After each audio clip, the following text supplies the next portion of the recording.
Super, bienvenue tout le monde. On vous a fait Bonjour. patienter avec des petites vidéos de nos retrouvailles et on s'était dit qu'on démarrait à l'heure parce que ça nous tenait à cœur. Et c'est le cas, à 1 minute de retard si j'ai pas eu ce problème de micro. Bah, bienvenue, on est ravis de vous avoir avec nous pour ce petit webinar sur la facture électronique, un sujet très très chaud en ce moment. On va essayer de vous donner un maximum d'infos sur tout ce qu'on a comme info aujourd'hui, à ce jour, sur la partie légale et logicielle. Je suis accompagné de Yasmine Bonjour tout le monde. et de Sylvain. Salut, salut. Du coup, est-ce que tu peux te présenter? On va se présenter chacun si vous ne nous connaissez pas. Comme ça, au moins, vous savez un petit peu à qui vous avez affaire. Donc, Yasmine, je te laisse commencer. Bonjour à tout le monde. Donc, moi, je suis Yasmine. Je suis au service commercial depuis 3 ans et demi maintenant et je m'occupe de la partie par client. Donc, notamment, du coup, je vais être avec vous pour vous accompagner sur la partie facture électronique en binôme avec Sylvain sur ce sujet-là à partir du mois de septembre. Voilà. Effectivement. Donc, moi, belle transition. Donc, moi, pour ceux qui ne me connaissent pas, je suis Sylvain, l'un des cofondateurs de BLC. Plus particulièrement, je m'occupe de la BU Finance chez BLC. Donc, tout ce qui va impacter la comptabilité notamment, mais pas que. Aujourd'hui, je vais essayer de jouer le rôle de Monsieur Technique Edge pour vous expliquer un peu ce que nous prépare notre éditeur préféré pour la facture électronique qui arrive à grands pas. Eh bien, super. Du coup, le petit programme, je vais juste couper ton micro, Yasmine, 2 secondes, parce qu'on entend comme un souffle. Et Sylvain, tu n'as pas le bon micro. Voilà, comme ça, vous voyez les coulisses. C'est nickel pour démarrer. Et voilà, on se détend, ça fait plaisir. Bon, il y avait 200 inscrits, on est un tout petit peu moins, mais comme je le disais, le replay sera disponible. Donc pareil, si vous êtes avec votre petit cahier et stylo, vous embêtez pas trop à prendre des notes, puisqu'on mettra le replay et même le slide qu'on va présenter s'il y a besoin. Donc voilà, c'est mieux si vous suivez. Il y aura des sessions de questions-réponses, du coup, un petit peu pour le programme de ce matin. On va commencer par un rappel légal. Je pense qu'on est tous un petit peu au clair déjà sur ce que fait, sur cette loi, ce qu'est cette loi, quels sont ses contours. Mais en fonction du degré de connaissance de chacun, on va refaire un petit rapide rappel légal. Ensuite, il y aura des questions-réponses dédiées à cette partie du rappel légal. Et ensuite, on passera sur la partie logicielle. Et il y aura une session de questions-réponses sur la partie logicielle, plutôt orientée, même pas plutôt orientée autour de Sedge, Sedge 100, puisqu'on est toutes et tous normalement présents ce matin, utilisatrices, utilisateurs de Sedge. Donc on orientera la facture électronique, enfin le sujet de la facture électronique sur cet aspect-là. On fera d'autres, bien entendu, webinars à partir de la rentrée sur d'autres sujets, d'autres logiciels. On approfondira dans d'autres webinars, plus on aura d'informations. Donc voilà, on vous tiendra informé à chaque fois qu'on a des news, des nouveautés qui sortent. On fera des petits webinars. Ouais. Et si je peux rajouter quelque chose, Baptiste, normalement le micro c'est mieux d'ailleurs. Ouais. Du coup, pour les questions, ça serait top, tip top, si vous pouviez les poser dans l'onglet questions en bas à droite du webinar qui est dédié à ça. On essaiera d'y répondre au maximum aujourd'hui. Bien sûr, on ne pourra pas répondre à tout. Ce que l'on fera par la suite, c'est qu'on vous préparera des petites vidéos pour répondre à toutes les questions auxquelles on n'aura pas eu le temps de répondre aujourd'hui. Exactement. Et avant de démarrer, on avait prévu quelque chose que j'ai failli oublier, un petit sondage pour savoir un petit peu quel était notre degré de connaissance sur la facture électronique, pour savoir s'il y a besoin d'accentuer sur certaines choses. Donc je vais tout de suite lancer le sondage. Tac, c'est parti. Est-ce que vous le voyez, ce petit sondage? On découvre un petit peu le logiciel. D'habitude, on fait ça sur Twitch et YouTube. On le voit parfaitement, Baptiste. On le voit bien? Dans l'onglet sondage en bas à droite. Eh bien, c'est magnifique. Alors, ça fonctionne. Et pendant ce temps-là, pendant qu'on répond tous au sondage, je vais attaquer la présentation sur le rappel légal. Donc, je vais m'occuper de cette partie-là, vu que j'avais déjà fait une vidéo dessus. Et après, c'est Sylvain qui prendra le relais sur la partie plutôt orientée Sedge. Et voilà. Allez, on attaque. Alors, ah oui, c'est vrai qu'on avait la petite présentation. Si vous ne connaissez pas, on est BLC, intégrateur de logiciels de gestion, mais je pense que la plupart d'entre vous nous connaissent. Notre rôle est d'accompagner les entreprises pour les aider à déployer, optimiser leurs outils, notamment autour de Sedge. Et donc, on va avoir un rôle à jouer à vos côtés pour la facture électronique. Et ça, c'est la petite photo que l'on avait prise il y a quelques semaines au cours d'un team building dans le Val-de-Marne. Voilà. Et donc, ce matin, on s'est déjà présenté. C'est un peu décousu, mais c'est pas grave. Yasmine, Sylvain et moi-même. On sera avec vous ce matin et plus au quotidien aussi pour tous les sujets facture électronique. Allez, on attaque avec le rapide rappel, le cadre légal et les principes. La facture électronique, c'est issu de la loi de finances 2024. Donc, c'est un texte de loi qui est paru et qui est déjà publié et qui nous annonce plein de choses autour de la facturation. Contrairement à ce que l'on peut penser, ce que l'on peut lire, ce que l'on peut voir, ça sera déployé à partir de juillet 2024, potentiellement pour toutes les entreprises. On va en parler après. Il y a des choses qui circulent, qui disent que pour les PME, c'est un petit peu plus tard. Mais on verra qu'il y a une subtilité au niveau de l'émission et la réception de factures. Donc, tout le monde potentiellement concerné à partir de juillet 2024. C'est important de se le dire. Et bien entendu, le dernier point, mais je pense que si on est là, on le connaît un petit peu déjà, ne pas confondre facture électronique avec facture dématérialisée. La facture électronique, c'est cette nouvelle loi dont on va parler. La facture dématérialisée, c'est le simple fait d'envoyer une facture au format PDF par email à votre client ou de recevoir sur un portail non officiel des factures de la part de votre fournisseur. C'est complètement différent de la facture électronique où là, les logiciels vont carrément se connecter entre eux avec des portails au milieu. On va en parler. Le sondage, est-ce qu'il y a les résultats du sondage? Je ne sais pas s'il a fonctionné, ce sondage. Ok, peu importe. Je verrai ça plus tard.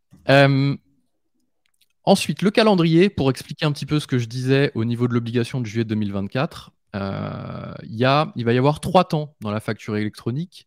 Et ces 3 temps seront soumis à 3 critères en fonction de la taille de l'entreprise. Donc les 3 temps, déjà, ça va être juillet 2024, on en parlait, janvier 2025 et janvier 2026.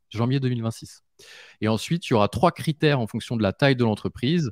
Donc les grandes entreprises, dont l'effectif est supérieur à 5000 collaborateurs et dont le chiffre d'affaires est supérieur à 1,5 milliard, du coup. Ouais, c'est ça.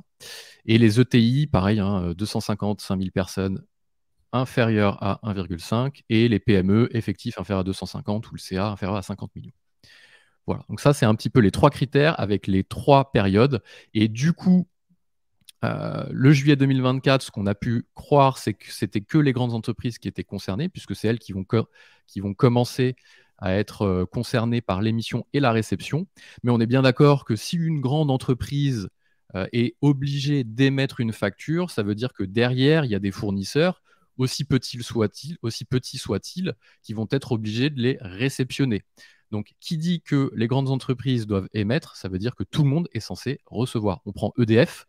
EDF, concrètement, ils sont soumis à cette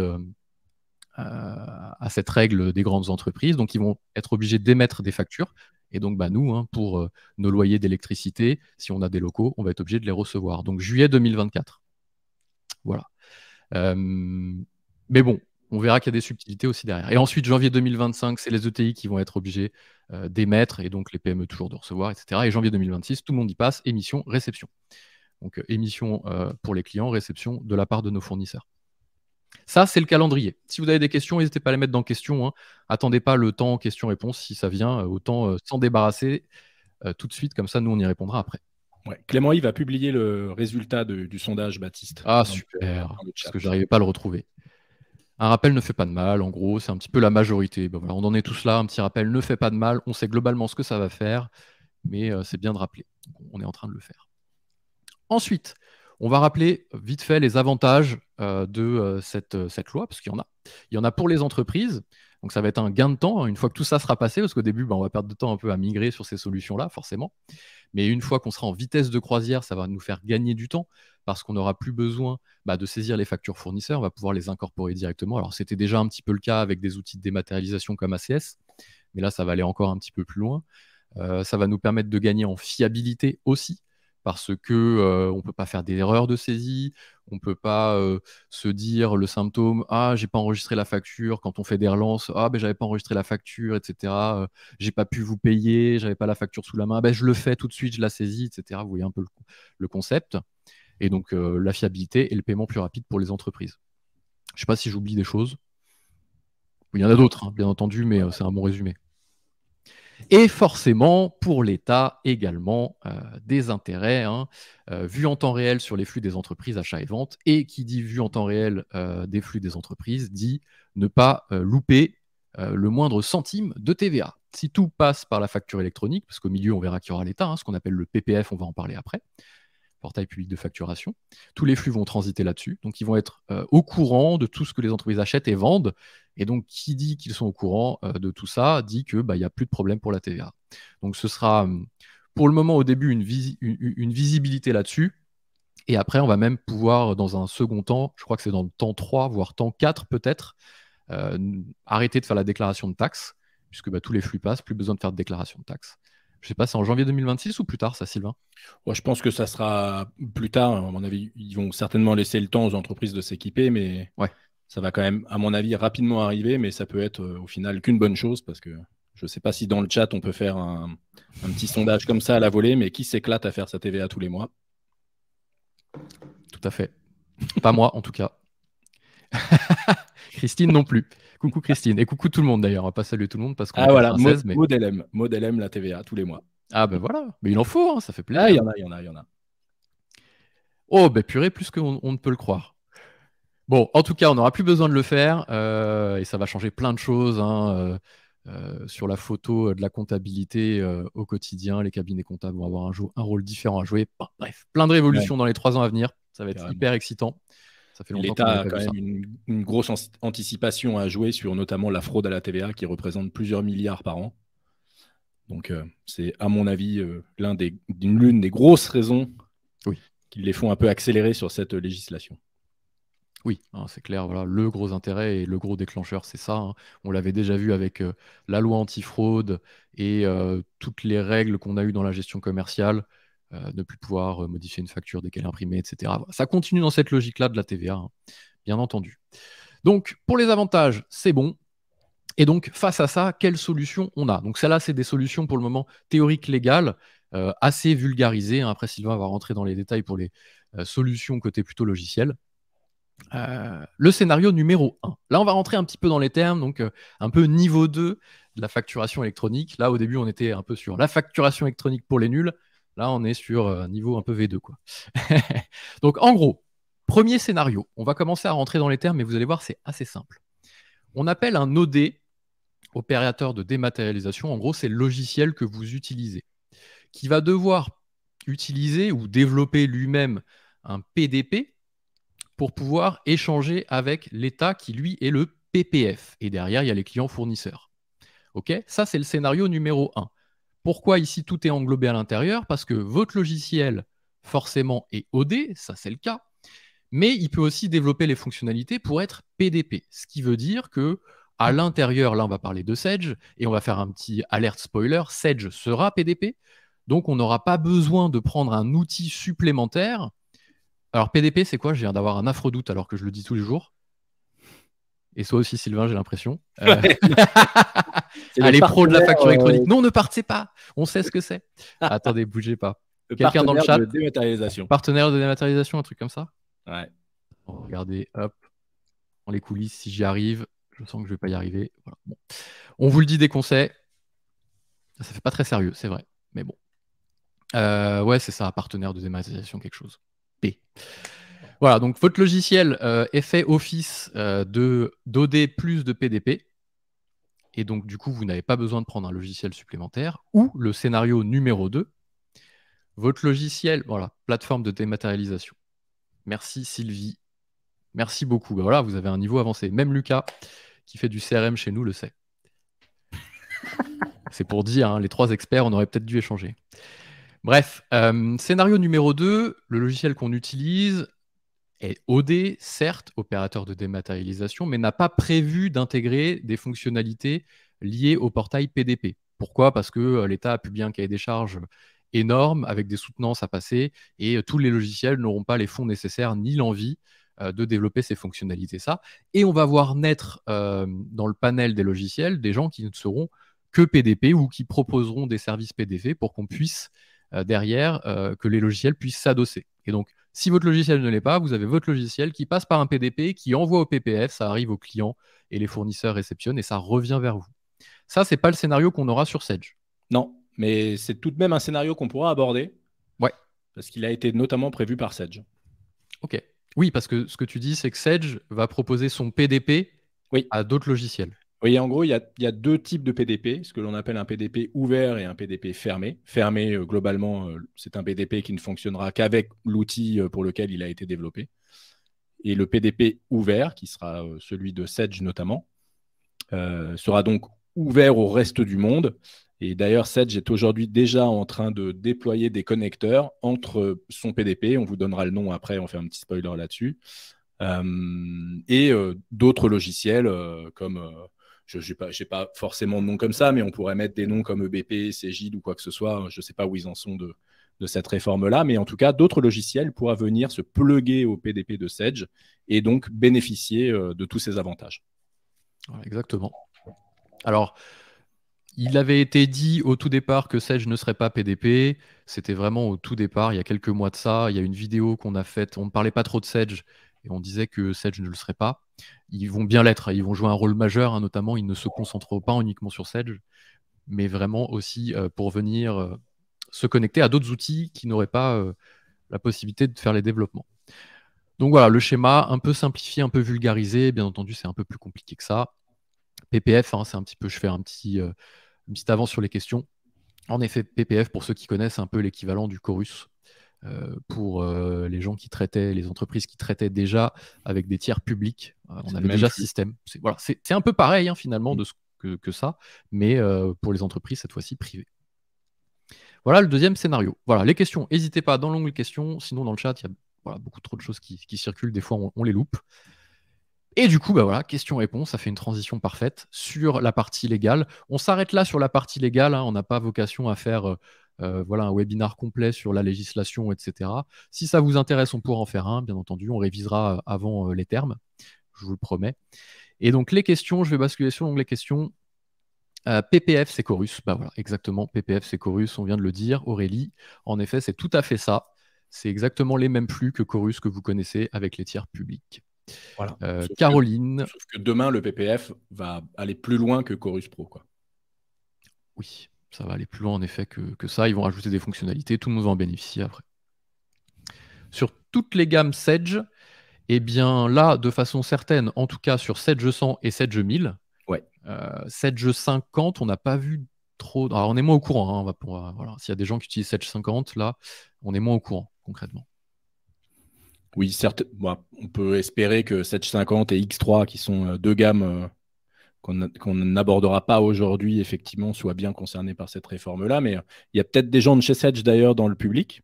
Si jamais ils veulent répondre à notre place là-dessus, ça serait merveilleux, du coup. Mais effectivement, en tout cas, pour la ligne 100 et 1000, ça sera bien compatible, loi de la facture électronique. Avec des outils communs, en plus. Oui, avec le même outil. On va partager, Sedge va partager le même socle PDP que les logiciels, puisque de toute façon, son PDP va pouvoir se connecter à d'autres logiciels. Donc, encore heureux que même en interne, ça se partage. Alors, les questions, je ne les prends pas du tout dans le bon ordre, mais c'est pas grave.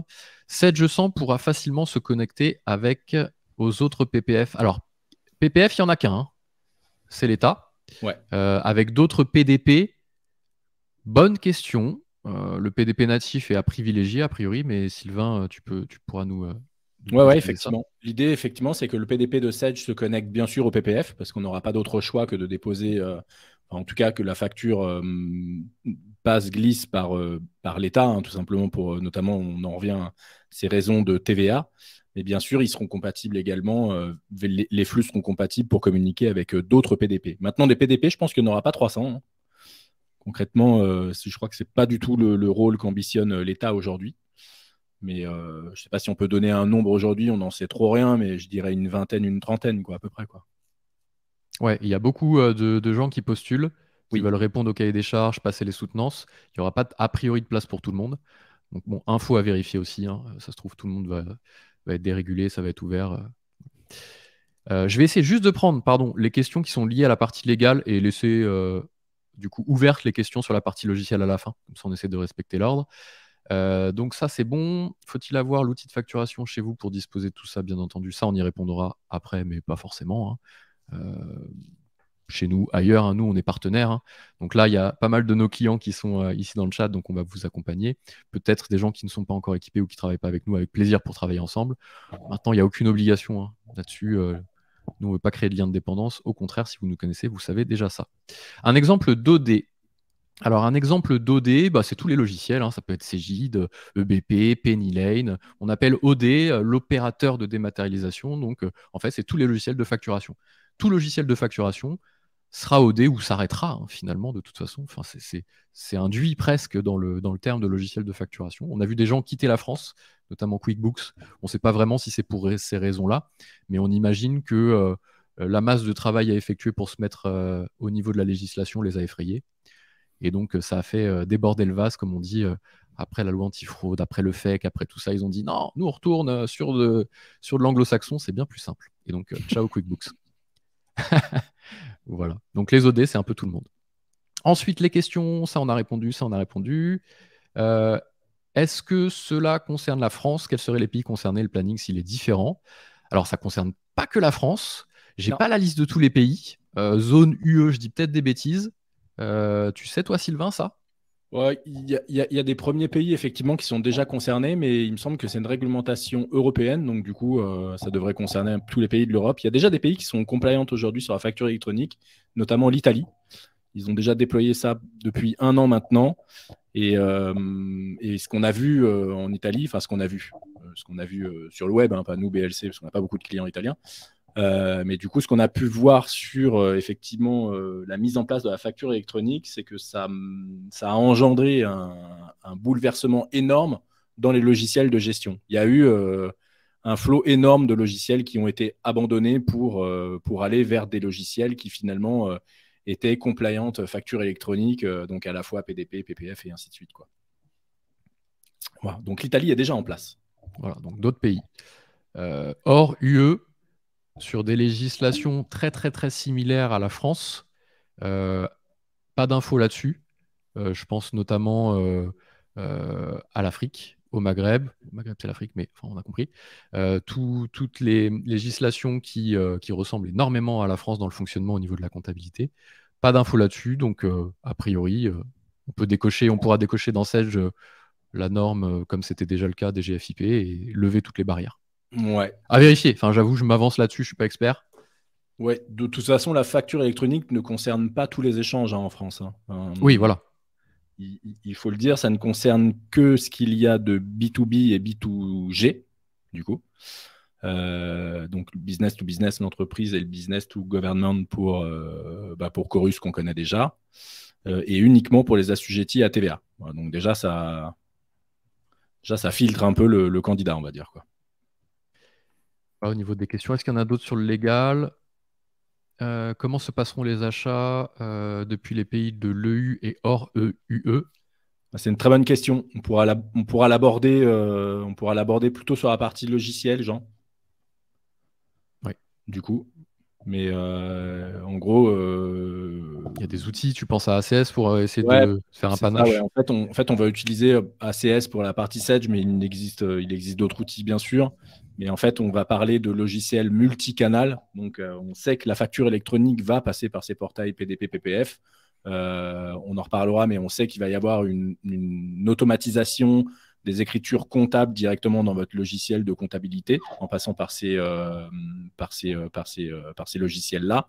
Mais ça ne concerne encore une fois que le B2B, le B2G et uniquement les assujettis à TVA. Donc, il reste tous les fournisseurs français non assujettis, les associations par exemple, et il va rester bien sûr tous les fournisseurs étrangers, type fournisseurs chinois, fournisseurs américains, et j'en passe certainement, qui, eux, ne passeront pas par la case facture électronique, donc seront réceptionnés, soit comme à l'ancienne, saisie manuelle dans la compta, mais bon, on est en 2023, on a envie d'espérer autre chose que ça, et donc on passera par des logiciels dits facture multicanal, en fait, quoi. Type ACS, effectivement. Parfait. Et du coup, j'avais une autre question dans l'autre sens. Toutes les gammes. Alors, je ne sais pas si on peut supprimer les questions une fois qu'elles ont été traitées. Je vais voir ça. La France, c'est bon. Que se passe-t-il pour les factures fournisseurs à l'importation? Là, même chose. Plus on va avancer dans le temps, plus les factures vont être au format électronique et pas dématérialisé, pour reprendre les bons termes. Et plus il faudra aller les récupérer donc sur PPF via PDP. On pourra toujours les récupérer manuellement au départ, Mais à terme, quand on va devoir émettre, de toute façon, autant passer sur tout de suite le système. Donc, les factures sont disponibles sur un portail unique, hein, en tout cas pour les factures de flux qui sont concernées, comme le disait Sylvain. Et donc, il n'y aura plus besoin, on les recevra plus par email, on les recevra plus par papier, ni par courrier, si on les recevait encore par courrier. On n'aura plus besoin de les saisir, ils seront incorporés du PPF vers le PDP, vers l'OD. Donc, on va faire le chemin inverse. Ouais. Si on reprend un petit peu le cycle, tac, tac, tac. Voilà, on va prendre ce schéma-là parce que ce sera le nôtre sur Sedge. Les fournisseurs vont émettre une facture qui sera disponible sur le PPF. L'État fera coucou, on a vu la TVA, c'est bon, on est au courant. Boum, ça passe chez le PDP et donc dans l'OD, le PDP, c'est le petit portail qui va permettre la dématérialisation et l'OD, c'est votre logiciel. Donc ça, c'est le sens fournisseur, le petit schéma d'en bas. Le sens client, c'est le sens inverse. On émet une facture, il va dans le PDP, l'État le voit, coucou la TVA, ça part chez le client. Voilà, pour répondre à la question d'Isabelle. Hop, voilà les questions. Est-ce qu'il y en a d'autres? Ouais, il y a une bonne question de Christine Marquez. On va être reconnu par notre SIRET, nous demande-t-elle. Je te laisse répondre, Baptiste, ou tu veux que j'y aille? Vas-y, si t'es... Ouais, donc effectivement, alors il y a de fortes chances de croire effectivement qu'on sera reconnu par le SIRET. Il y a quand même des interrogations aujourd'hui parce qu'il y a des sociétés qui n'ont pas de SIRET aujourd'hui. Je pense notamment aux pharmacies. Mais c'est un autre point de détail, j'en ai parlé notamment avec quelqu'un qui est connecté aujourd'hui. Mais en tout cas, il va y avoir un outil chez Sedge, on va en parler tout de suite après, qui va mettre à jour votre base de tiers et qui va nous permettre justement, enfin en tout cas permettre à Sedge de pouvoir communiquer avec lui, parce qu'effectivement, pour communiquer avec un client et ou pour faire communiquer un fournisseur, il va bien sûr falloir remplir certaines obligations, et ces obligations-là vont être traitées dans les premières phases de la mise en place de la facture électronique. On va revenir tout de suite après. Parfait. D'autres questions? Pour les achats à l'international, États-Unis, Chine, c'est un petit peu ce qu'on a dit tout à l'heure. Il y aura un panel de fonctionnement. Donc, il y aura les pays concernés par la facture électronique où on passera par le flux, donc PPF, PDP, logiciel, ça s'incorporera. Et après, sinon, on continue de faire comme avant, hein, si on ne change rien. Ou on peut prendre un outil qui vient centraliser, comme un outil de dématérialisation, comme ACS, qui lui va être un peu, agnostique par rapport à la méthode et pourra récupérer à la fois des éléments soumis à la facture électronique, des éléments étrangers non soumis à la facture électronique, pour tout centraliser. Ouais. Il va y avoir notamment des grosses avancées dans ce métier-là, mais on en reparlera aussi. Ouais, les acteurs de GED vont jouer un rôle... Je ne sais pas si tu avais ça en tête, mais... Ouais, un rôle majeur pour les comptables, la comptabilité et la présentation des comptes au quotidien, quoi. Ouais. Donc pour résumer, on ne change rien pour les pays qui ne sont pas concernés, on continue de recevoir ou d'émettre, comme on faisait avant, si on veut continuer comme ça. Sinon, on peut prendre des outils qui vont faire les deux à la fois. Hop, comment cela va se passer pour les clients et fournisseurs en auto-facturation? Alors moi, je ne connais pas ce terme, désolé, je ne suis pas du sérail, comme on dit. Et effectivement, et qu'est-ce qu'on entend, Johanna, par auto-facturation? Du coup, là, je ne sais pas si on aura la réponse tout de suite. Mais... Ouais, double question. C'est les joies du webinar sans qu'on puisse faire participer les gens. En attendant les précisions, je refais un tour sur les questions liées à la partie légale et après on pourra enchaîner sur la partie Sedge. Je ne sais pas si Clément, je te parle en live. Clément, c'est un collègue à nous qui est dans le chat pour faire un petit peu la modération.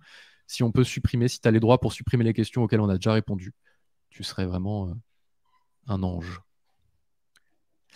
Est-ce qu'il y a des questions que j'ai loupées? Je ne crois pas.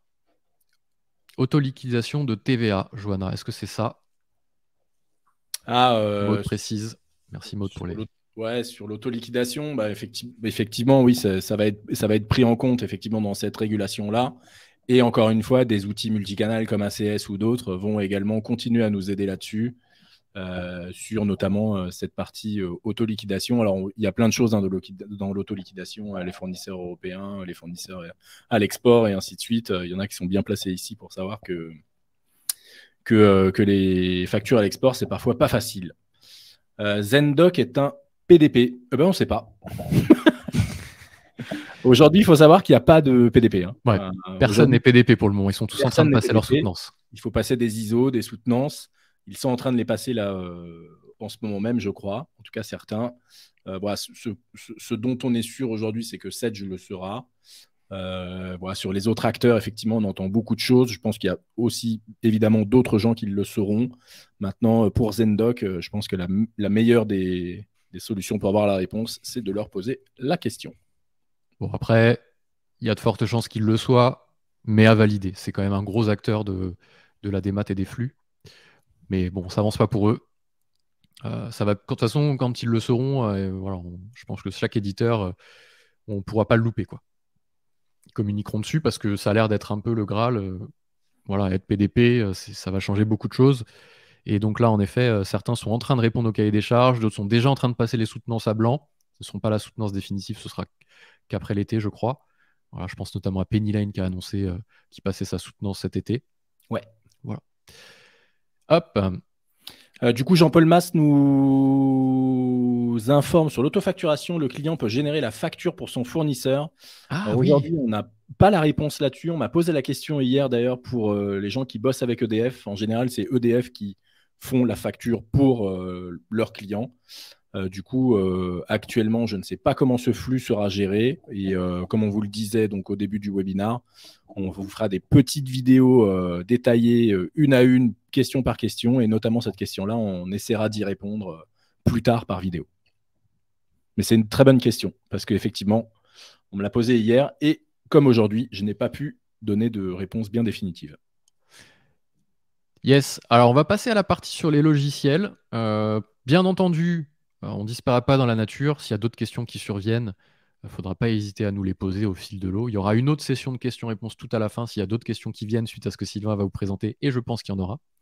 Donc là, on va passer sur la partie liée à Sedge et on fera plein de vidéos, on vous en parlera à la fin, plein de vidéos gratuites, plein de newsletters gratuites, plein de lives, plein de webinars. On va essayer d'évangéliser tout ça sur les 3 ans à venir, même voilà, là directement après l'été. Je te laisse la main pour contrôler les slides, Sylvain.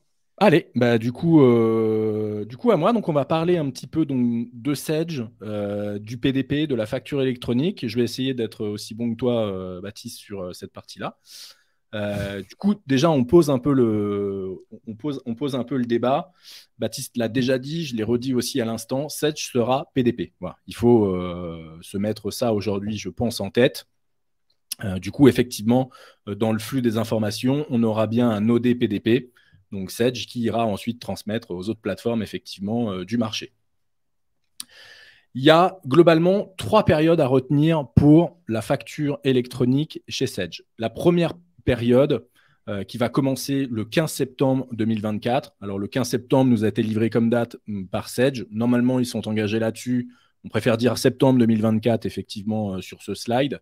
Mais en septembre 2024, on va avoir la nouvelle version, donc version 10 de Sedge 100, qui va donc sortir et qui va commencer à implémenter toutes ces fonctionnalités, notamment liées à la facture électronique. Alors, quand je dis toutes, c'est en tout cas une première partie des fonctionnalités.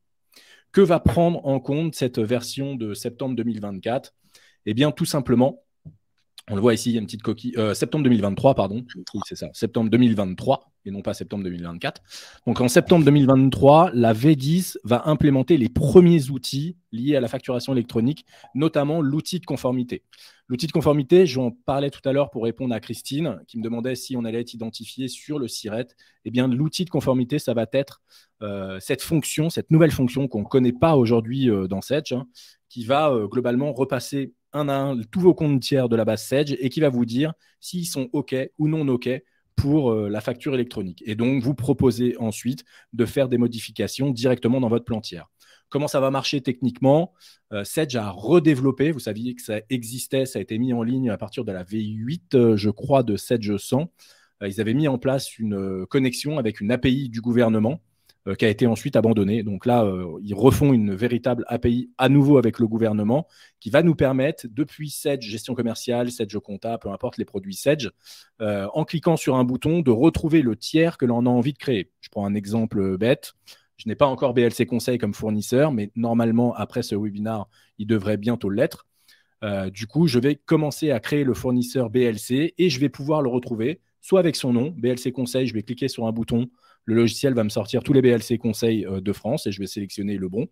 Et donc, du coup, ça va renseigner automatiquement la fiche du tiers, ou bien on va le faire à l'inverse sur d'autres indicateurs, comme le numéro de SIRET, par exemple, qui, lui, est une clé unique. Donc ça, l'outil de conformité, donc c'est l'API Sirène et VIES, hein, donc c'est ça. Et les premiers attributs de paramétrage, donc on va retrouver notamment en gestion commerciale les premiers paramétrages de savoir avec qui et comment on veut pouvoir se connecter au reste du monde, donc pour la facture électronique. Deuxième date hyper importante, janvier 2024. On dit 1er janvier, mais bon, ça va être plutôt janvier 2024. On va avoir, donc voilà, le nom du PDP est dévoilé. Il s'appelle Sedge Network. Sedge Network, c'est quoi? C'est une plateforme web de Sedge qui va nous permettre de communiquer avec nos clients, nos fournisseurs. Globalement, sur cette plateforme, on va avoir des petites slides après, on va pouvoir y retrouver toutes nos factures et on va avoir un workflow d'approbation des factures. Tout n'est pas clair encore aujourd'hui, mais on va pouvoir le retrouver pareil et on verra donc ce workflow dans les pages d'ensuite. Ensuite, le mode test. À partir de janvier 2024, on est déjà compliant de facture électronique. On va pouvoir commencer à envoyer ces factures directement si vous le souhaitez, même en sens émission, hein, même si d'ailleurs vous faites partie, on va dire, de la vague de janvier 2026. On pourrait, dès à présent, en janvier 2024, commencer à émettre nos factures en mode test directement au PDP qui lui-même les transmettra au PPF. Voilà, donc ça, c'est le mode test. Et ensuite, deuxième vague, je ne parle pas de 2025 parce que c'est trop loin, je pense, aujourd'hui pour aborder ces dates-là, mais 2024, donc globalement avant, bien sûr, juillet 2024, on va passer en mode réel pour qu'on soit prêt pour le 1er juillet. Et donc, le mode réel, c'est quoi? C'est à la fois l'émission, la réception, bien sûr, surtout la réception, hein, je crois qu'il nous intéresse aujourd'hui, mais pourquoi pas également de l'émission. Voilà, donc si on doit reprendre un petit peu, on va pas aller dans le détail fonctionnalité par fonctionnalité, mais donc je vous le disais, en septembre 2023, donc c'est l'outil de conformité globalement qui va être déployé. Donc là, il va y avoir globalement, ce qui nous intéresse aujourd'hui, c'est aussi pour vous de pouvoir entrevoir un peu quel va être votre agenda de la rentrée. Donc de septembre à décembre 2023, globalement, on va passer notre temps à faire des mises à jour et à vous expliquer brièvement comment fonctionne l'outil de conformité pour qu'on puisse l'utiliser ensemble sur vos différentes bases et que vous puissiez être compliant pour le 31 décembre. Ensuite, 1er janvier 2024, on pourra commencer à se mettre en mode test pour, in fine, être déjà compliant pour, bien sûr, la première échéance de juillet 2024. L'outil de mise en conformité. On vient un petit peu plus en détail là-dessus. Qu'est-ce qu'il va faire? Il va venir, donc, premier petit point, contrôler les données obligatoires qui doivent être présentes sur les fournisseurs et ou sur les clients. Donc, le but, c'est quoi? C'est de fiabiliser la nature des flux, les cas métiers associés, sécuriser la capacité de facturation émise reçue et ensuite émettre des actions correctives. D'accord? Donc, en gros, c'est quoi? C'est un outil qui va vous permettre vraiment de vous rendre compliant, de rendre votre base de données compliante et surtout de ne pas le faire à la main. Hein. Je pense notamment à certains de nos clients qui ont dans leur base plus de 100 000 clients. Voilà. Concrètement, si jamais je vous demanderais de faire un export sur Excel et de regarder chacun de vos clients, en tout cas de vos tiers, vous ne serez pas forcément hyper content. Donc, il va y avoir un outil concrètement qui sera commercialisé. Ce ne sera pas gratuit, cet outil. J'ai vu des prix, c'est en moyenne 500 €, je crois, un petit abonnement. Voilà, donc qui va être déployé pour la rentrée de septembre. Le positionnement, si on peut aller là-dessus, le positionnement de la facture électronique et de Sedge, c'est quoi? C'est de pouvoir gérer toutes les transactions. On en a parlé un petit peu, il y a des transactions qui vont être assujetties, soumises à la facture électronique. Encore une fois, je répète, c'est les opérations dites B2B, B2J. B2G, pardon. Ça va être également tout ce qui va être assujetti à la TVA, donc ce qui veut donc dire que tout le reste, le B2C par exemple, toute la facturation auprès des gens qui ne sont non assujettis à la TVA, donc à la fois émission-réception, ne sera pas, du coup, ne sera pas obligatoire. Et donc, on va donc passer par des plateformes dites multicanal. Je prends Sedge automatisation comptable parce qu'on parle de Sedge aujourd'hui, mais Sedge automatisation comptable va avoir un très très fort impact à ce niveau-là parce que lui, il va continuer à recevoir les factures de vos fournisseurs, par exemple, étrangers. D'accord, je pense aux Chinois, je pense aux Américains, par exemple, qui, eux, globalement, je pense, se moquent un peu de la facture électronique, en tout cas pour le moment. Et du coup, on va continuer à recevoir ces factures dans nos outils et on va quand même pouvoir générer de l'automatisation, notamment de l'automatisation des écritures comptables. Je le disais tout à l'heure, en 2023, aujourd'hui, je pense qu'on a le droit de se dire qu'on n'a plus envie de saisir une écriture comptable manuellement en compta. Voilà, je ne sais pas, on peut peut-être faire un sondage là-dessus. Il y en a peut-être qui adorent saisir leur facture en comptabilité. Moi, en tout cas, pas. Du coup, voilà, on va avoir le droit de pouvoir bénéficier de ce logiciel. Et aussi, bien sûr, on l'oublie un peu, mais le PPF ou la facture électronique ne va pas remplacer vos workflows de validation. Donc, pour tous ceux aujourd'hui qui utilisent ACS pour faire valider vos factures, par exemple, d'achat, je pense notamment à la comptabilité qui renvoie la facture auprès d'un acheteur ou quoi que ce soit, eh bien tout ça, ça va rester, d'accord, dans un CSA. Ce n'est pas le PPF, ce n'est pas la facture électronique, ce n'est pas tous ces enjeux-là qui vont le remplacer. Donc, on va devoir conserver ces outils-là qui vont être quand même qui vont être rémunérateurs parce que vous allez gagner vous allez faire un gain de temps énorme en fait sur ces flux-là. Voilà. Donc, plateforme multicanal, c'est hyper important de pouvoir garder ça. Workflow de validation interne, hein, toujours, on reste dans un CS ici. Imputation comptable automatique. Alors là, ça devient hyper intéressant sur les données de pied et détail des lignes de facture qu'apporte la facture électronique. La facture électronique va apporter un format spécifique qui va être lié à la facture dans lequel on n'aura plus besoin d'utiliser de logiciels d'OCR, hein, ce qu'utilise par exemple aujourd'hui ACS, mais dans lequel tous les champs de la facture vont être retraduits informatiquement. Et du coup, eh bien, on saura parfaitement sur une facture ce que l'on achète. On aura le détail des lignes, article par article ou quoi que ce soit. Donc, on peut très bien aujourd'hui imaginer, je pense notamment à l'analytique, c'est souvent une grosse question, un gros enjeu, grosse problématique chez certains de nos clients. La définition, par exemple, d'une section analytique parce que j'ai acheté, je sais pas, je m'appelle Point P, par exemple, j'achète des clous et des marteaux. Bah, quand j'achète un clou, c'est telle section analytique. Quand j'achète des marteaux, c'est telle section analytique.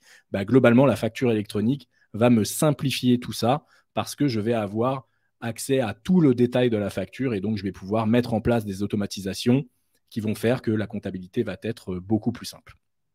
Et enfin, l'archivage documentaire centralisé, hein, ça sert à ça bien sûr, aussi la facture électronique, de pouvoir se dire que sur notre petit portail, eh bien, on va pouvoir conserver toutes nos factures, comme d'ailleurs ça existe aujourd'hui sur ACS pour ceux qui l'utilisent déjà.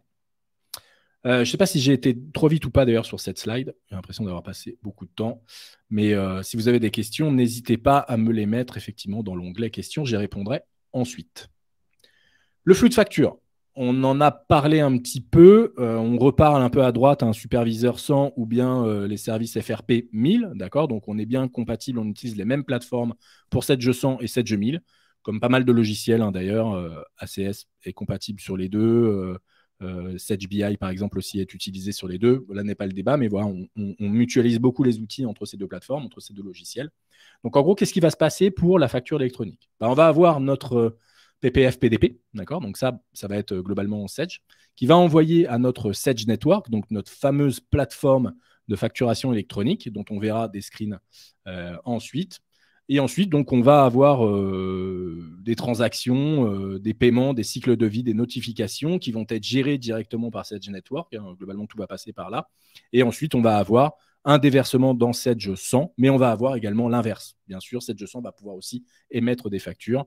Donc, en passant directement par la transaction Sedge Network, le PPF, le PDP, et ensuite en allant directement chez votre client.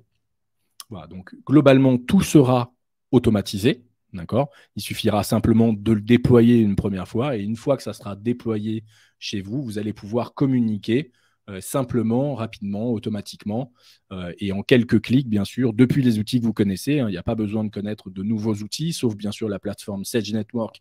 Mais vous verrez que c'est quand même très user-friendly.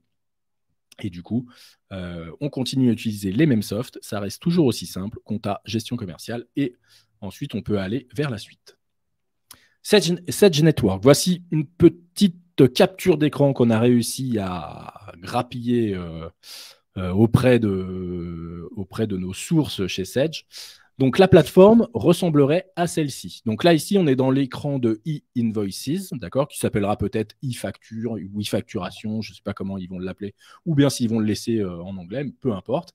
En tout cas, sur cette plateforme, vous allez recevoir toutes vos factures. Les factures des fournisseurs donc, qui utiliseront le protocole à nouveau, un facture électronique. Donc, oubliez les factures, encore une fois, des fournisseurs étrangers, elles n'y seront pas. En tout cas, tous les autres vont se retrouver sur cette plateforme et c'est à partir de cette plateforme que vous allez pouvoir, ici, on le voit, hein, approuver, rejeter ou fermer une facture donc, qui va avoir pour effet de la transmettre directement en comptabilité et ou, pourquoi pas, à Sedge automatisation comptable en fonction des cas, si jamais vous avez besoin de faire du workflow de validation derrière pour ces factures.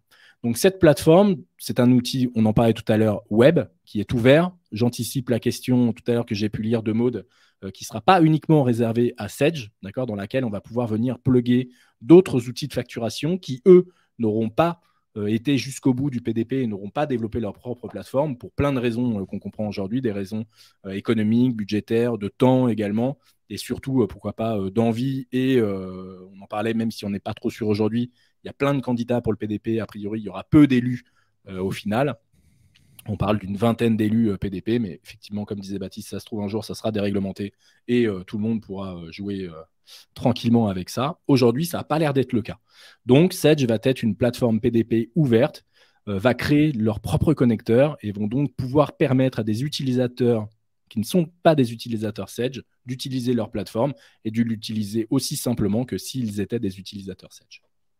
Voilà, donc ça, c'est la plateforme Sedge Network que l'on verra donc tous ensemble à partir de janvier 2024, puisque comme je vous le disais, cette plateforme ne sera pas encore live pour la première version de la V10 qui arrive le 15 septembre 2023, mais elle sera dispo pour le premier patch au 1er janvier 2024. Dès qu'on a des infos, de toute façon, là-dessus, vous connaissez, on fait des vidéos. Ouais. Si le logiciel sort et qu'on a le droit de le montrer, on le montrera. Voilà. On partage vraiment tout ce qu'on sait dessus pour que tout le monde soit bien au courant et que ce ne soit pas trop anxiogène, parce que c'est quand même un sujet qui peut facilement l'être. Donc dès qu'on a des infos, on les partage. On vous dira où après. Il y aura un endroit unique, simple, pour que vous ayez les infos qu'on va partager. Et on vous le dit à la fin, mais en gros, spoiler, c'est sur YouTube. Du coup, on refait un petit point sur l'agenda. L'agenda est hyper important. Pourquoi ? Parce qu'on est déjà aujourd'hui, j'allais dire en juillet, pas tout à fait, mais dans quelques jours, on est en juillet.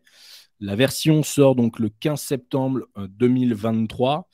On est obligé de passer par une mise à jour majeure quand même de l'outil Sedge, avec a priori dans les brides de conversation qu'on a cru comprendre avec l'éditeur, avec des transformations quand même de la base de données.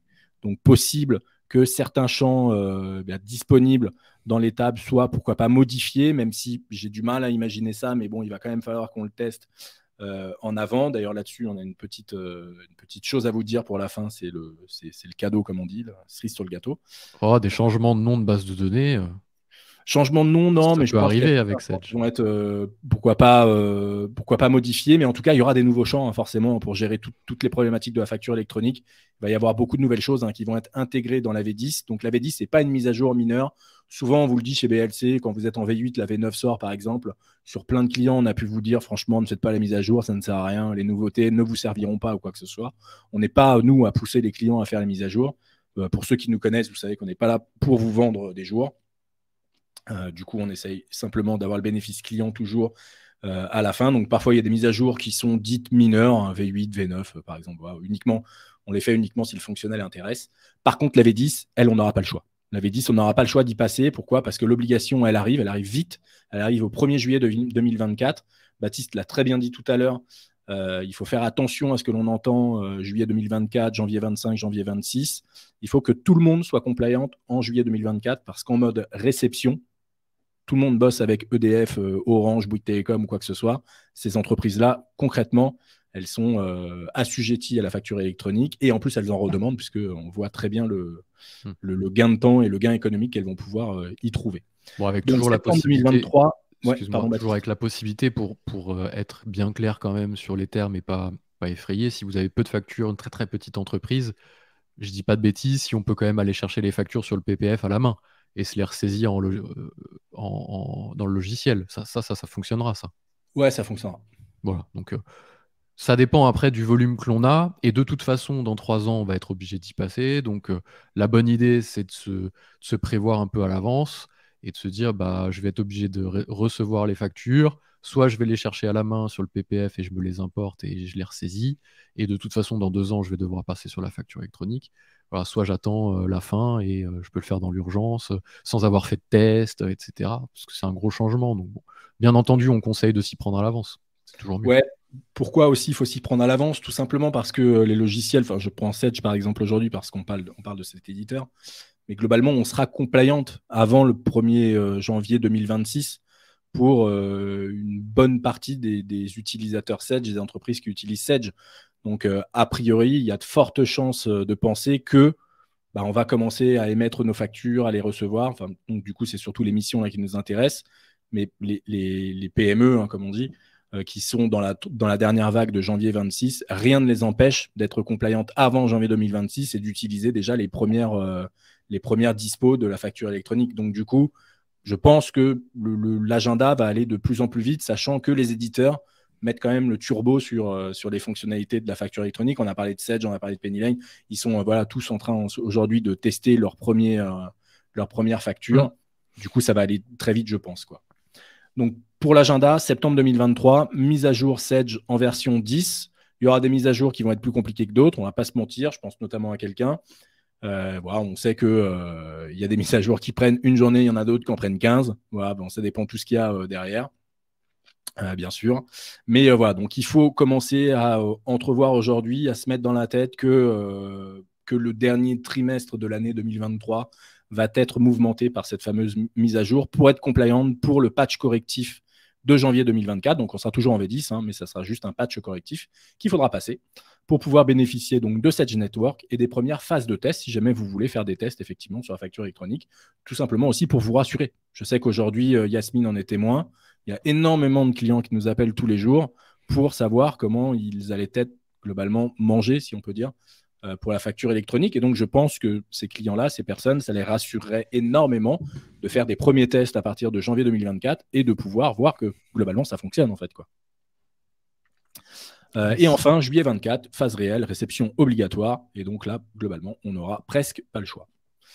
Donc voilà l'agenda, il faut bien se le mettre en tête, mais je pense que vous avez bien compris.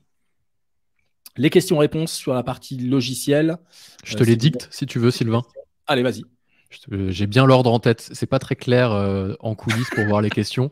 Donc ça y est, j'ai compris pendant que Sylvain parlait comment ça fonctionnait. Donc je te l'ai dit à l'oral. Comme ça, tu n'as pas de préoccupé de quel ordre, etc. On va en prendre une qui n'est pas du tout dans l'ordre, mais au moins comme ça, c'est dit. Yasmine me l'a fait remarquer. C'est quoi ACS? Ah oui, c'est quoi ACS? Alors ACS, c'est Sedge Automatisation Comptable. Pour ceux qui ne le savent pas, c'est la JET de Sedge globalement. Une JET, c'est quoi? C'est un outil qui va recevoir vos factures ou qui va même aller les chercher via ce qu'on appelle un collecteur de factures, en mettant par exemple vos logins mots de passe sur les plateformes communes, Amazon, EDF, GDF, Orange, Bouygues, VH, enfin bref, j'en passe pas mal au passage. Donc, qui va aller se connecter sur ces plateformes, chercher les factures, ou bien qui va réceptionner les factures de différents moyens, celles que vous recevez par mail, par exemple, enfin, peu importe. En tout cas, c'est un concentrateur, un centralisateur de factures d'achat. Et son job, c'est quoi? Eh bien, c'est globalement de vous proposer une automatisation des écritures comptables. Donc, on parle de comptabilité générale, de comptabilité analytique, bien sûr. Donc, d'automatiser cette saisie-là. Et pourquoi pas, la cerise sur le gâteau, c'est de mettre en place aussi des workflows de validation qui peuvent être différents d'une facture à une autre. Je prends le cas de BLC, par exemple. Chez nous, on a une BU marketing, par exemple, dont s'occupe Baptiste, une BU finance, dont je m'occupe moi, par exemple. Eh bien, si on reçoit une facture sur la BU marketing, peut-être que le valideur final sera Baptiste. Et à l'inverse, si jamais c'est une facture liée au pôle finance, une facture de Sedge par exemple, peut-être que le valideur, ça sera moi au final. Et ça, c'est le logiciel qui va le proposer directement en fonction du paramétrage qu'on lui aura dit. Mais voilà, on va avoir plein d'automatismes comme ça qui vont exister et qui vont donc permettre de mouvementer les écritures dans Sedge. Après, il y a plein de choses vraiment cool. Dans Sedge, on retrouve le PDF de la facture d'achat. Enfin voilà, il y a plein de choses comme ça qui sont vraiment, vraiment très, très sympas. Mais voilà ce qu'est ACS. Donc ACS, c'est Sedge Automatisation Comptable. Vous savez, ils aiment bien les petits acronymes chez Sedge, les petits noms. Donc, c'est ACS. Et du coup, c'est la GED de Sedge. Alors, la GED, d'ailleurs, qui va certainement bien évoluer. Ils sont en train aujourd'hui de faire beaucoup de changements sur ce logiciel. Notamment, la facture électronique leur apporte énormément de choses. Parce qu'aujourd'hui, pour aller rechercher de l'information sur une facture, on utilise ce qu'on appelle un logiciel d'OCR, OCR, qui permet d'aller relire la facture et en fonction de ce qu'il trouve dessus, eh bien, il va retrouver par exemple le fournisseur, il va retrouver ce que l'on achète pour proposer des comptes comptables et ainsi de suite. Ceux qui sont aujourd'hui utilisateurs d'ACS, certains savent que ça marche très bien et d'autres, parfois, c'est un peu plus dur. En tout cas, ça ne marche pas forcément sur toutes les factures. Eh bien, demain, avec la facture électronique, il n'y aura aucun enjeu d'OCR puisque tout sera dans la facture, sera numérisé, digitalisé, informatisé. Et donc, on va retrouver toutes les valeurs de la facture, à la fois en en-tête et également en ligne, qui seront disponibles pour l'éditeur. Et donc là, on va pouvoir faire vraiment des choses merveilleuses, vraiment des trucs de ouf. Et l'idée, ça va être de se dire, tiens, à chaque fois que j'achète de la prestation chez BLC, ça mouvemente un compte 611 si vous nous mettez en sous-traitance. Et pour ceux qui sont clients chez nous, vous savez que sur certaines factures, on met à la fois du logiciel et de la presta. Eh bien, le logiciel va pouvoir lire, enfin ACS, va pouvoir faire le détail entre logiciel et presta et donc vous définir une comptabilisation qui ne sera pas forcément la même avec plusieurs comptes comptables sur la même facture. Voilà, donc c'est un enjeu majeur pour les outils GED, type ACS du coup. La facture électronique, ça va vraiment leur changer la vie et également la vôtre aussi, puisqu'on va pouvoir faire vraiment des choses, je pense, de dingue grâce à ces logiciels pour automatiser les traitements comptables. Merci pour la précision. Du coup, on passe à la deuxième question de Joanna. La conformité API sera sur une base France ou plus large EU, Union européenne? Ah la vache, Johanna, elle n'est pas fastoche, hein. Pas facile dans la question. Hein. Il y aura des flux communs et après, il y a quoi? Il y a le terme FactureX qui est commun je dis peut-être des bêtises, hein, mais il y a plusieurs normes en fait. Ouais, il y a 3 normes de facture. Ouais. Il y a FactureX que tout le monde connaît, je pense, aujourd'hui. Il y en a 2 autres que je ne connais pas par cœur. Je crois qu'il y a UBI, un truc comme ça. Et il doit y avoir donc la 3e norme dont je n'ai pas le nom en tête. Je pense que le FactureX sera globalement la norme qui sera, je pense, la plus automatisée. Je peux me tromper. Maintenant, la question liée à l'API, est-ce que ce n'est pas plutôt l'API de Sage Network pour pouvoir brancher son logiciel de facturation dessus?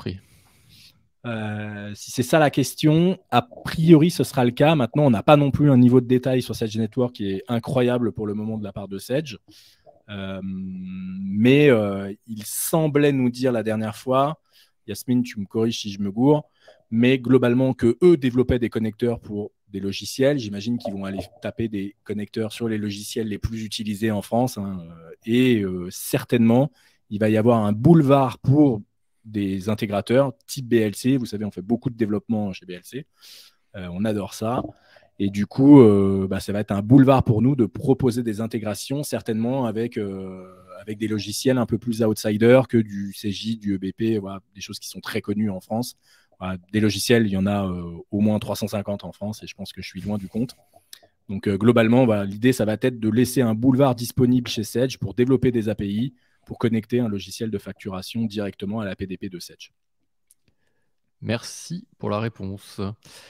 Autre question. J'ai Sage gestion commerciale et Quadra Cegid pour la compta. Cela va-t-il poser un problème? Ça déjà, c'est une sacrée stack.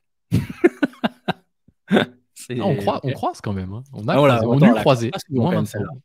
La Gesco Sage et Cegid. Autant on peut croiser des comptes à Sage avec d'autres outils de gestion co. Mais celle-là, on ne la croise pas souvent. Du coup, non, je ne pense pas que ça pose de problème. Après, à voir effectivement avec Cegid, puisque en 2024, notamment, la PDP de Sage, donc du coup pour la partie juillet, donc là le planning c'est plutôt pour juillet, va commencer à implémenter l'automatisation des écritures comptables directement dans la compta. Effectivement, moi, ce que j'ai vu et ce que j'ai entendu, ils parlaient d'automatisation dans la compta Sage. Maintenant, comme ils se disent être une PDP ouverte et faire des connecteurs avec d'autres logiciels, j'imagine que tous ces flux vont être également créés, mouvementés et automatisés vers les autres comptas. Maintenant, les connecteurs, globalement, on ne les a pas ni en visu, ni de nom, ni quoi que ce soit.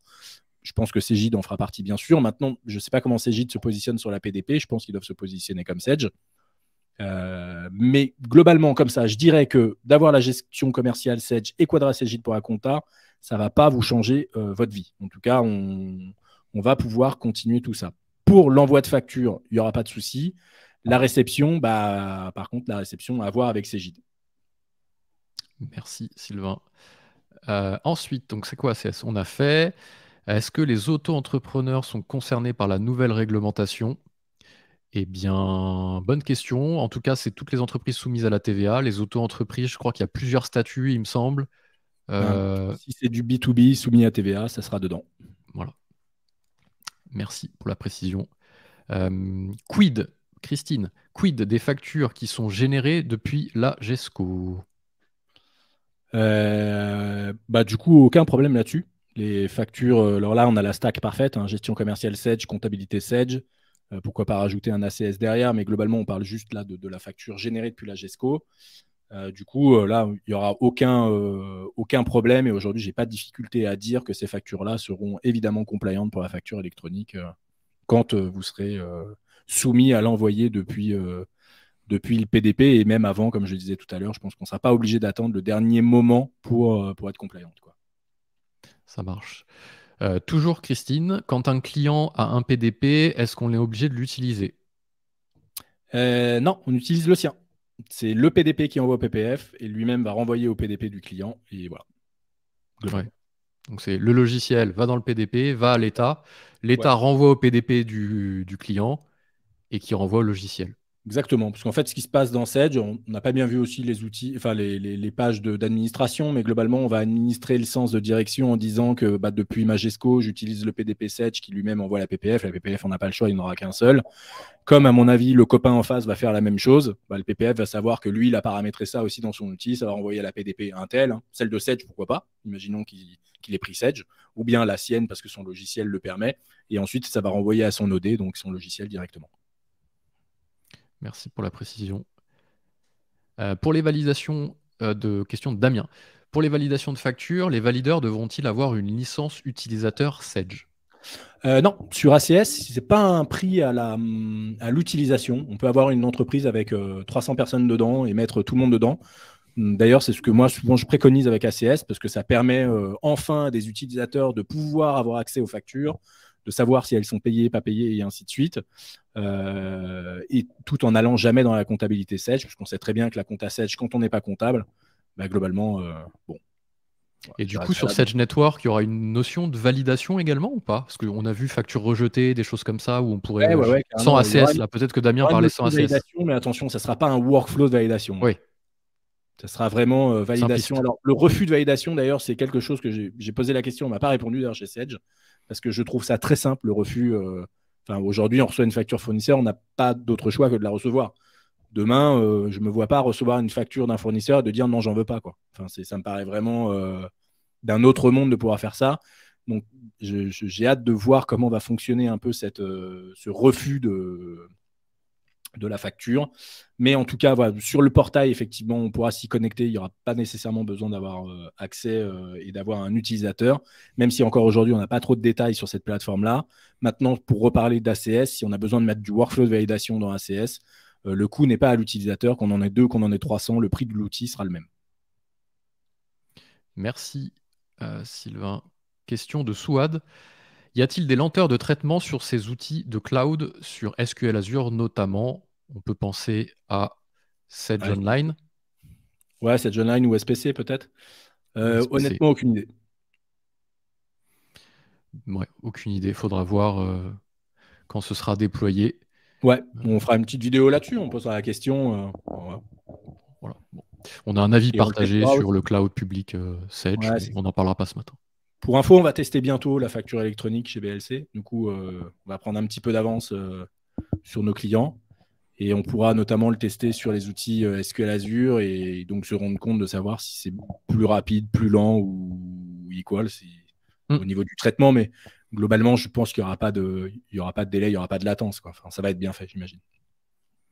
Merci pour la précision. Pascal pose une question. L'annulation de la facture passera par un avoir et une refacture comme aujourd'hui dans Sedge? Question. Eh ben, si on parle de l'annulation de la facture sur la plateforme Sedge Network, je ne sais pas. Maintenant, dans Sedge, oui, quand on annule une facture, oui, ça restera le même fonctionnement. Globalement, la législation ne va pas changer aujourd'hui le fonctionnement de la gestion commerciale. La GESCO, elle est comme elle est. On continuera à avoir des factures qui sont validées pour le plus grand bonheur de certains et le malheur d'autres.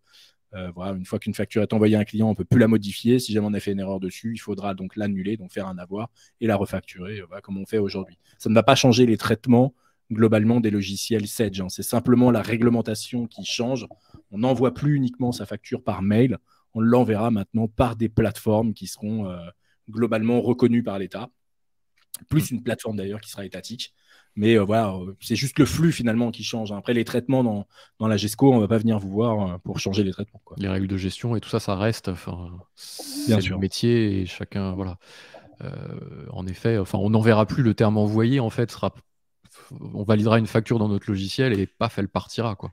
On ne sait pas trop comment ça va se présenter, mais ça sera ça. Ouais, ça sera ça. Ouais. Effectivement, il n'y aura plus d'envoi de mail. Plus d'envoi, plus d'action d'envoyer, ça se fera un peu. Voilà, il y aura quand même une action de validation, je présume, qui dit bah là, cette étape ultime fait que ça sera déposé sur le PDP puis le PPF. Certainement un statut en gestion commerciale. Je ne sais pas si on a eu des infos là-dessus ou pas. Mais ouais, comme mais le un peu statut comme validé. Aujourd'hui, en fait. Aujourd'hui, on a des factures qui sont validées. Ouais. On a le statut facture comptabilisée, le statut facture tout court. On a le statut facture envoyée dans Sedge, celui qui valide la facture. Hein, vous le savez si vous êtes utilisateur. Une fois qu'elle est envoyée, on ne peut plus rien faire, même avant d'être comptabilisée. Hein. Si elle n'est pas comptabilisée mais envoyée, on ne peut plus rien faire de cette facture. On ne peut pas modifier en tout cas la facture. Ça, aujourd'hui, ça ne changera pas. Je pense que le bouton restera le même. On l'enverra au client, sauf que c'est simplement le flux à nouveau qui ne sera pas le même en fait, quoi. Merci. Et donc Christine précisait, pour les factures GESCO, je parlais des factures d'achat. Oui, effectivement, les factures d'achat, c'est une bonne question, Christine. Il va y avoir notamment une fonctionnalité qui va être ouverte à partir de janvier 2024, qui va faire le rapprochement des factures qu'on va recevoir dans nos plateformes, donc le PDP, et effectivement les factures d'achat qu'il va y avoir en GESCO. Ça va être également déployé donc à partir de janvier 2024, tout en sachant que cette fonctionnalité existe déjà aujourd'hui dans ACS, puisqu'ACS, on en parlait tout à l'heure, en tout cas c'était ce que je vous disais, permet d'automatiser l'écriture comptable entre ACS et Sedge Comptabilité. Et du coup, j'en ai pas parlé, mais c'est une bonne transition. Merci Christine. ACS permet aussi de ne pas faire le lien entre ACS et la compta, mais de faire le lien entre ACS et la gestion commerciale, c'est-à-dire je reçois ma facture dans Sedge Automatisation Comptable et plutôt que d'envoyer une écriture comptable dans Sedge Compta, je vais venir valider un document commercial présent dans Sedge sans gestion commerciale. Voilà, et donc, je vais avoir mon bon de commande, par exemple, ou mon bon de livraison, ma facture fournisseur, je vais rapprocher les deux, et le fait de le rapprocher va venir dans ACS donner une information comme quoi ce bon de commande ou ce bon de livraison est bon pour comptabilisation, par exemple. Merci. Benjamin nous dit donc c'est la fin des plateformes de type Provigis. Alors, je ne sais pas si tu connais, Sylvain. Je ne connais pas Provigis, non, mais je sais qu'il y a des plateformes un peu connues à Bataillon qui se positionnent en tant que PDP. Hein. En fait, ce n'est pas la fin. Dans l'usage actuel, on n'aura plus besoin d'eux, mais ils vont évoluer vers un usage facture électronique. Ils vont proposer certainement une norme PDP pour qu'ils continuent à jouer un rôle. On a du mal à imaginer une société se dire ça y est, il y a la facture électronique. Nous, on arrête. On était là pour faciliter des entreprises. Maintenant, c'est bon, l'État s'y est mis. Nous, on ferme. Non, à mon avis, les gens vont pivoter. C'est normal. Donc, à voir, à suivre de près. On ne les connaît pas tous. Là, c'est une plateforme, j'ai regardé un petit peu là, qui permet de gérer la conformité des tiers. Ils vont, à mon avis, proposer des choses autour. Ça va être intéressant de les suivre. Ensuite, question de Nolwenn. Faut-il qu'ACS soit installé sur le même serveur Sedge Compta? Nous avons Sedge sur un serveur virtuel AWS. Pardon Nolwenn. Oui, il y a un module en fait qui s'appelle, je me souviens même plus d'ailleurs comment il s'appelle, c'est la console d'administration ou la console d'échange, enfin bref, la console ACS. Du coup, il y a un petit bout d'install qui doit être fait à côté de la base de données, puisque globalement, le problème de Sedge aujourd'hui, c'est qu'on n'est pas sur un outil SaaS, on est encore sur un outil on-premise, donc installé, comme Nolwenn nous le dit, sur un serveur virtuel, par exemple AWS, ça peut être autre chose bien sûr. Mais là, en l'occurrence, donc sur AWS, il faut installer un petit module, le connecteur ACS, qui va faire le lien entre la base de données Sedge et le site ACS, puisque ACS, lui, pour le coup, n'est pas installé, le moteur en lui-même, enfin la plateforme, le logiciel n'est pas installé. Hein, c'est un logiciel en mode SaaS qui peut être accessible depuis n'importe où, du moment que vous ayez une connexion Internet, bien sûr, donc depuis votre poste. Pourquoi pas, on peut imaginer depuis une tablette, un téléphone portable, c'est un peu plus compliqué, même s'il y a une application qui permet de valider les factures directement. Mais voilà, oui, en tout cas, pour répondre à la question, oui, il faut qu'il y ait un petit module qui soit installé, mais bien souvent, ça, le client s'en occupe pas. C'est le boulot de BLC, entre guillemets, ou en tout cas de votre intégrateur, de le mettre en place, de le paramétrer, et ensuite, ça roule tout seul, vous n'avez plus besoin de vous en occuper. Merci. Souad qui nous demande l'administration de Sedge Network liée à la DGFIP est validée par la DGFIP. Alors, je ne sais pas si c'est une question ou une affirmation, mais. Si c'est une affirmation, c'est très bien. Et si c'est une question, je ne sais pas y répondre. Du coup. Après, vu qu'ils vont passer l'agrément de PDP, je pense que ça va respecter certaines normes. Pour info, Sedge bosse énormément avec la DGFIP. On a fait un meeting avec eux il y a 2 semaines, Yasmine, 3 semaines, un meeting avec Sedge où effectivement il y avait même des acteurs de la DGFiP qui étaient présents pour parler effectivement du partenariat entre eux et Sedge. Donc c'est pour ça qu'aujourd'hui on a le droit de dire que même si Sedge n'a pas passé ses ISO, c'est tout ce qui a besoin, ils seront globalement PDP. Merci. Toujours Swad, est-ce que l'outil de PDP permettra les déclarations de TVA en plus? Bah, c'est le but. Je ne crois pas que ça soit l'outil PDP qui le fera, mais en tout cas, dans l'idée, globalement, et notamment surtout pour la TVA sur les encaissements, qui est globalement le modèle le plus compliqué aujourd'hui à suivre en France, je pense. Globalement, l'objectif, après 2026, ça va être d'automatiser tous les flux. Alors, on parle beaucoup de factures électroniques, on parle beaucoup moins du e-reporting. Il faut savoir que le e-reporting, c'est un autre flux qui va être géré par la facture électronique. Et notamment dans ce flux, il va y avoir toutes les informations de paiement liées à vos factures. Ce qui veut dire qu'à n'importe quel moment, en tout cas au moment où ça va être payé, l'État, via le PPF, va être informé que la facture BLC Conseil qui vous a été envoyée il y a 3 mois, vous venez de la payer aujourd'hui. Et que donc, la TVA ne devient globalement exigible, donc la TVA déductible, puisque c'est une facture que je vous envoie, la TVA déductible ne va être exigible qu'à partir d'aujourd'hui. Voilà, donc il va y avoir tous ces transferts en fait qui vont être liés. Ça donc ça va passer par le e-reporting notamment, et non pas par la facture électronique. Mais voilà, c'est un peu mélangé tout ça. Tout n'est pas très clair quand on se pose là-dessus. Mais voilà, il y a plusieurs flux et ça va bien être géré. Donc on peut dire, en tout cas j'espère encore une fois, qu'après 2026, globalement, les logiciels seront autonomes pour faire la télédéclaration de la TVA. Donc, ce qui est très bien. Hein. Enfin, globalement, c'est une bonne nouvelle, je pense, à la fois pour les consultants Sedge qui mettent en place aujourd'hui les registres de taxes chez nos clients, parce que c'est vraiment quelque chose de pas fastoche à gérer, et à la fois pour le client, parce que c'est pas fastoche à gérer. Voilà. Merci. Ensuite, on passe à une question de Nathalie. Est-ce qu'on recevra du PPF un accusé de réception des factures comme on reçoit un retour de Net Entreprise pour les DSN? Ouais, je pense qu'il y aura des notifications in-app et hors-app, du coup, pour les factures qu'on recevra dedans, puisque à nouveau, quand on recevra une facture par le PPF, il y aura ces fameux, il y a 3 statuts légaux, il y en aura peut-être d'autres derrière, mais il y a 3 statuts aujourd'hui qui ont été donnés par la DGFiP. Et du coup, il va falloir accepter, refuser, valider la facture. Voilà.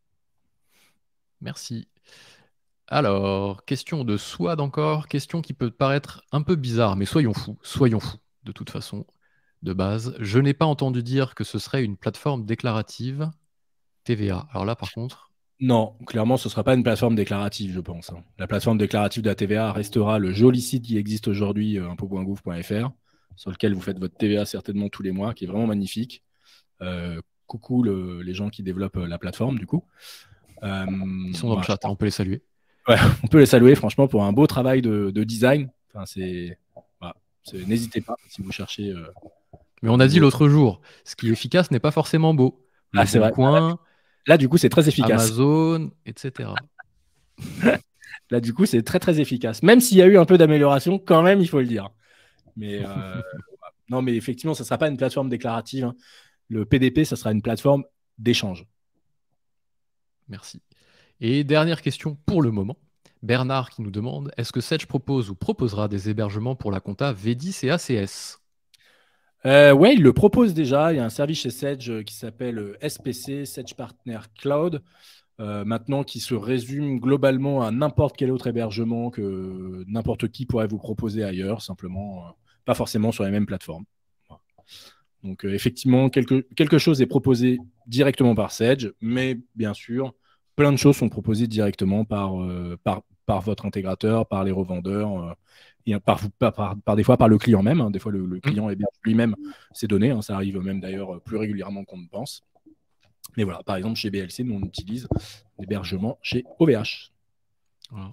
On est partenaire d'une solution cloud et si vous n'avez pas envie d'avoir de serveur, vous ne vous préoccupez pas de ça. En effet, on vous installe tout sur un cloud qu'on monitore et vous êtes juste utilisateur. Parce que Sedge n'a pas de version web native. Hein, ce que l'on peut voir, c'est toujours une version hébergée. Donc c'est la même version que l'on a sur les ordinateurs et les serveurs, mais qui est mise quelque part ailleurs.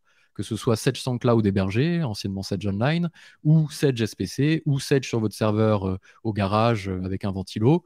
c'est le même logiciel. Il n'y a pas encore de version web. C'est un logiciel qui a plus de 20 ans maintenant. Donc, pour tout redévelopper sur le web, ça nécessiterait trop de temps. Donc, c'est de l'hébergement.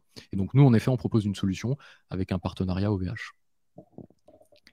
Et du coup, Franck, une question s'est greffée sur ces entrefaits. Franck nous demande, est-ce que sur SPC, on peut connecter d'autres applis? Et on n'est pas spécialiste SPC, globalement, pour vous dire la vérité.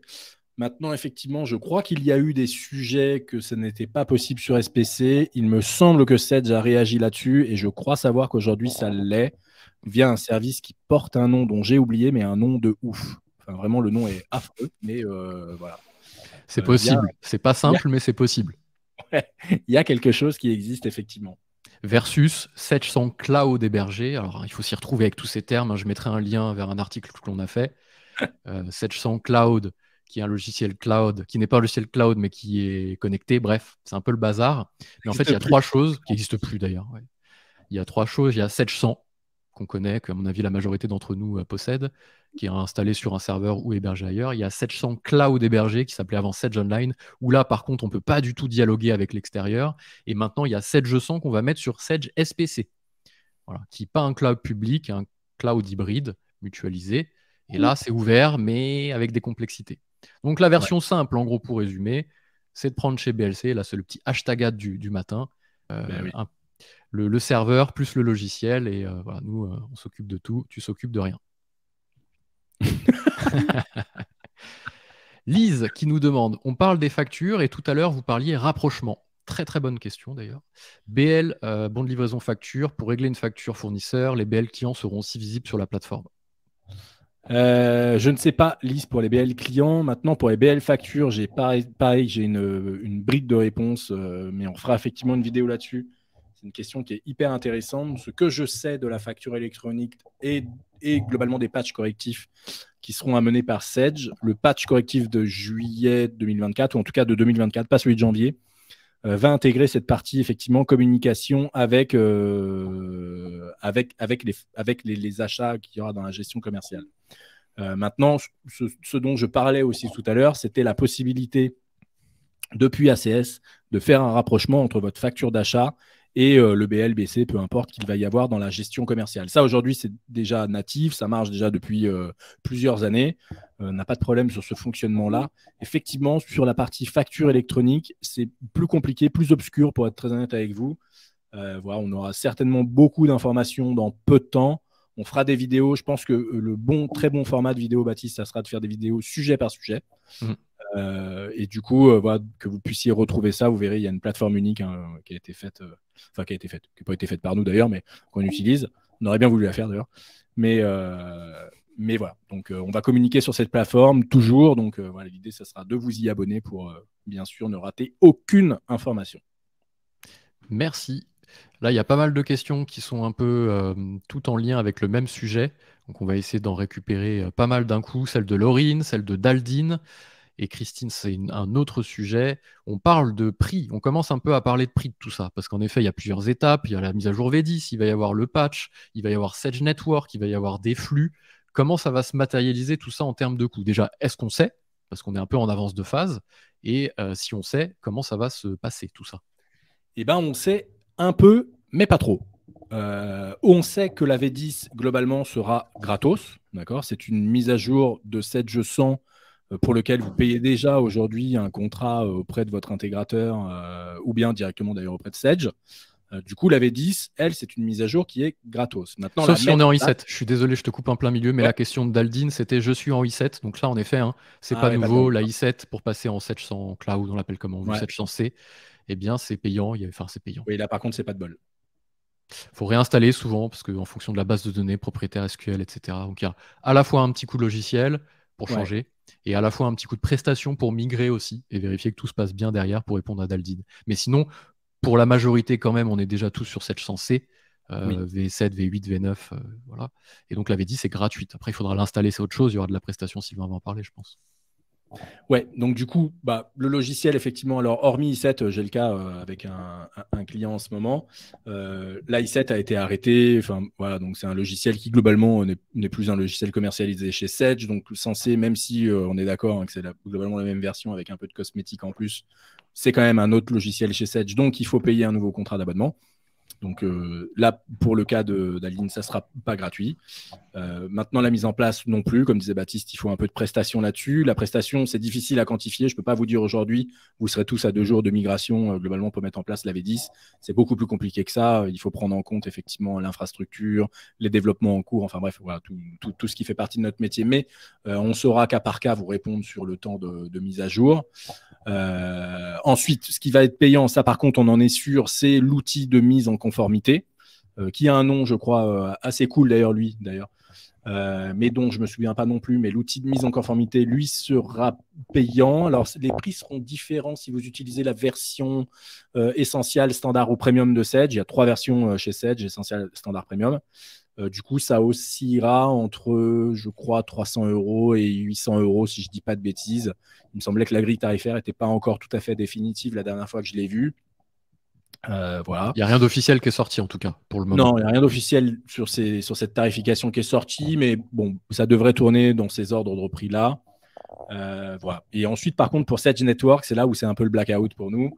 On sait que ça existe. Globalement, aujourd'hui, Sedge Network existe déjà. Hein. Il est déjà utilisé par une partie, peu importe. Mais du coup, on ne sait pas comment ça va être facturé. Est-ce que l'accès sera facturé? Est-ce que ça sera le flux qui sera facturé? On voit aujourd'hui des éditeurs de PDP qui ne sont pas Sedge, qui sont autres. Eux, ils facturent au document, par exemple. Le document échangé, c'est, je vous dis une bêtise, 10 centimes, 20 centimes, 30 centimes, et ainsi de suite. Voilà. On ne sait pas globalement là-dessus ce que fera Sedge, mais bien sûr, on fera une petite vidéo, comme toujours, dès qu'on a l'info, petite vidéo sur combien ça va coûter, si ça coûte quelque chose. Après, j'ai l'impression quand même que Sedge a envie d'aller dans un truc un peu cool. Voilà. L'ouverture vers le monde, par exemple, c'est quelque chose qui est assez nouveau, quoi. Enfin, de faire un Sedge Network compatible d'autres logiciels de facturation, on ne voit quand même pas ça tous les 4 matins chez Sedge. Donc voilà, au niveau du prix. Après, là où ça va être intéressant, je pense, c'est qu'on va essayer de vous accompagner aussi sur la partie test, la partie mise en test, être un peu avec vous à vos côtés pour s'assurer que tout se passe bien. Bon, bien sûr, ce ne sera pas obligatoire. Si vous avez de l'autonomie là-dessus, pas de problème. Après, on sait que c'est anxiogène, on sait qu'on n'a pas forcément dans toutes les entreprises des teams dédiés pour s'occuper de ça, parce que ça va mixer un petit peu d'informatique, un petit peu de métier. Donc voilà, nous, notre rôle aussi là-dessus, pendant ces 3 ans-là, en tout cas, ça va être d'être à vos côtés pour tester ensemble, s'assurer que tout va bien, quand ce sera le passage aussi en réel, être là aussi. Donc, on va vraiment avoir ces 3 phases que l'on avait vues, je vais essayer de retrouver qui est là. La partie très logiciel en septembre, donc là on va venir mettre à jour le logiciel. Ensuite, à partir de janvier, il y aura le patch correctif, on va pouvoir commencer ensemble les tests. Alors pas tout de suite dès janvier potentiellement, mais peut-être un petit peu après, et être là aussi en juillet pendant les phases réelles. Donc vous accompagnez vraiment sur ces 3 phases-là. Et donc dès qu'on aura des infos un peu plus précises, Yasmine notamment, qui s'occupe de ça chez nous, saura vous donner les éléments financiers, calendrier, etc., pour savoir comment tout ça va se passer. C'est un peu tôt encore, même si on sait que globalement, en tout cas en termes de prestations, ce sera découpé en 3. Après, en termes de prix logiciel, comme disait Sylvain, est-ce que ce sera au flux? Est-ce que ce sera au nombre d'utilisateurs? Il y a peu de chance quand même. Est-ce que ce sera un prix fixe? Est-ce que ce sera un abonnement mensuel? Ce sera potentiellement un abonnement mensuel plus des flux. Alors voilà, il n'y a pas trop de doute sur le fait que ça soit des flux, mais bon, à vérifier. Quand on aura les infos, bien sûr, on vous le dira. Voilà pour la partie coût pour le moment.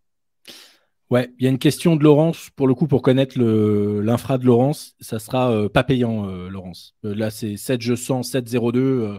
7G100, il y a du coup 9 versions aujourd'hui, V1, V2, V3, V4, V5, V6, V7, V8, V9, globalement. Donc, on ne parle pas de la i7, d'accord, qui est différente, là, pour le coup. C'est vrai qu'ils sont parfois pénibles, Sedge, à faire des pièges comme ça. Du coup, la 7G100 version 7 n'est pas la version i7 de Sedge. Je sais pas, c'est plus clair là ce que je dis là, Baptiste, non? Si, la version i7, en gros, elle date d'il y a plus de 10 ans. Ouais, voilà. C'est ça. La version 7, elle date d'il y a 2-3 ans. Ouais, donc en fait, la version i7, le i est important. Ouais, le i est important. Mais là, la version 7, c'est déjà Sedge Sensei. Donc à partir de Sedge Sensei V1, V2, V3, V7, V8, ce sera une mise à jour gratuite en termes de logiciel qu'il faudra toujours installer, donc avec l'aide de votre partenaire, pour la plupart ici ce matin présents avec nous. Donc, on vous installera cette mise à jour-là pour que vous soyez prêts à recevoir le patch de janvier qui lui sera un petit peu plus facile à mettre en place. Et encore que, on n'en sait rien pour le moment. Ouais, on sait pas trop parce qu'effectivement, c'est très nouveau pour tout le monde quand même. Voilà, même si on va avoir l'occasion de le tester un peu en avant-première. Même si, voilà. Donc, on ne sait pas trop les patchs, à quoi ils vont ressembler ou quoi. Maintenant, bon, on a l'habitude, ça fait aujourd'hui 15 ans qu'on fait du patch chez Sedge. Il y en a qui sont passés plus rapidement que d'autres. A priori, celui-là, ça ne sera pas le plus rapide, quoi. Voilà. Faut juste s'attendre à ça, quoi. Bien pris. Christine nous demande si on utilise la GESCO pour des sociétés en Union européenne, on sera obligé de faire quand même les factures via la plateforme ou on pourra continuer les mails. Du coup, c'est une très bonne question. Je pense qu'on ne sera pas soumis. Du coup, notamment, on doit parler de la Suisse et de l'Allemagne, je pense, dans le cas de Christine. L'Allemagne, il y a un doute dessus quand même, parce que niveau facture électronique et tout ça, je pense qu'ils sont bien dans le giron d'être pas trop loin de la France. Je crois qu'ils y sont, d'ailleurs. Maintenant, pour la Suisse, effectivement, je pense qu'on va pouvoir continuer la facturation par email. Mais quand même, ça mérite une petite réflexion, petite question, petit renseignement. Et dès qu'on a l'information définitive, petite vidéo, Christine, je le promets. Merci. Yasmine a répondu à Laurine. Merci Yasmine. On a un petit tuto, un petit vidéo, une petite KB pour savoir comment connaître sa version de Sedge. En gros, vous allez dans le point d'interrogation à propos d'eux et vous avez votre version qui apparaît. Et Yasmine a mis le lien, donc c'est parfait. Si vous souhaitez connaître votre version, savoir si vous êtes en i7 ou déjà en sensé. Vraiment, la i7, c'est rare. Hein. Encore. Ouais. Enfin, ça existe, mais. On n'en croise plus trop. Hein. Un peu quand même. Ouais. Quand même, on est surpris quand même des fois quand on en croise. Toujours dans les prix, ça tombe bien, il reste 3 minutes. Pour rester dans les prix, combien coûte ACS ? Question difficile, c'est un prix par volume de facture, du coup, d'ailleurs volume de documents, d'ailleurs, ne nous trompons pas, parce que dans ACS, on peut mettre d'autres documents que des factures. Ne faisons pas plus complexe déjà que le sujet du jour. Mais du coup, c'est en nombre de documents, et si je dis pas de bêtises, c'est par tranche, ouais. On a par tranche. Alors, on a un premier seuil aujourd'hui à 1500 factures. Il faut savoir que Sedge va créer un seuil à 500 factures là, qui va être hyper intéressant. Parce que ACS va devenir de plus en plus inévitable, on va dire, dans la société. Et il y a quand même aujourd'hui des boîtes qui ont peu de flux d'achat. Voilà, donc du coup, 1500, ça peut être beaucoup plus heureux. Donc il va y avoir une tranche de facture qui va être hyper intéressante, je pense, à commercialiser. Mais actuellement, la tranche 1005, elle doit être à 2000 balles, je crois, Yas. 2200, je crois, de mémoire. Donc, il n'y a pas de réponse parfaite. Il y a une réponse en fonction du nombre de flux que vous échangez. Plus on a de factures, mieux c'est, quoi. Et merci. Et Laurence qui nous pose une question pour dire merci. Donc, c'est parfait. Ça me laisse 2 minutes pile poil. S'il y a encore des questions, rassurez-vous. Ce qu'il faut retenir, comme on l'a dit au cours de tout le webinar, c'est que nous, on va tout documenter. Si vous nous connaissez un petit peu, vous savez que dès qu'on a une info, dès qu'un logiciel sort, dès qu'il y a quelque chose qu'on peut vous partager, on le fait. Et tout se passe sur YouTube. Bien sûr, on alimente notre site. Bien sûr, on alimente d'autres plateformes. Mais si on veut avoir 100% de l'information, ça sera sur YouTube que ça se passera. Donc, je vais mettre tout de suite le lien dans le chat s'il est toujours dans mon presse-papier. Pas du tout. Donc, je vais aller le récupérer. Mais en tout cas, si vous avez envie d'avoir toutes les infos qui sortent sur la facture électronique, sur les logiciels Sedge, voilà, on a 580 vidéos déjà en ligne. On a une playlist dédiée à la facture électronique. On a plein de choses qui arrivent. Donc, n'hésitez pas à aller vous abonner à cette chaîne. C'est gratuit. Voilà, il n'y a rien de payant. C'est de l'informatif pur. Et ça permet, on a des tutos de temps en temps qui sortent pour vous aider à mieux utiliser les logiciels. Donc, c'est vraiment là où tout va se passer. Voilà, on va vraiment maintenir ça, un petit peu Instagram, mais beaucoup moins. Donc, voilà, YouTube. C'est ce qu'il faut retenir.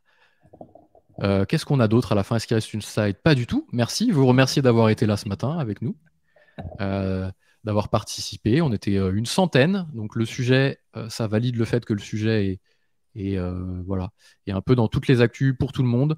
On sait que ça peut être anxiogène, on sait que, on va pas dire que ça peut stresser, mais voilà, on se pose bien dessus dans chaque entreprise. On sera là pour vous accompagner, pour que ça se passe au mieux, pour passer cette nouvelle loi qui est assez révolutionnaire depuis quelques années. Ouais, effectivement, ouais. Toute l'équipe BLC est bien mobilisée, en tout cas sur le sujet. Aujourd'hui, on n'est que 3. Pour le moment, une petite vingtaine de personnes. On est tous mobilisés sur le sujet de la facture électronique et ça va être Ça va être Épique. génial. Grand moment à partager ensemble. Merci encore d'avoir été là. Le replay sera Merci disponible tout le monde. pour ceux qui n'étaient pas présents. Donc, de toute façon, si vous n'êtes pas présent, vous ne pouvez pas le savoir maintenant, mais vous recevrez un mail avec le replay de toute cette slide. Et si le slide intéresse, on peut le partager également. Bonne journée tout le monde. Au revoir tout le monde. Bonne journée. Merci.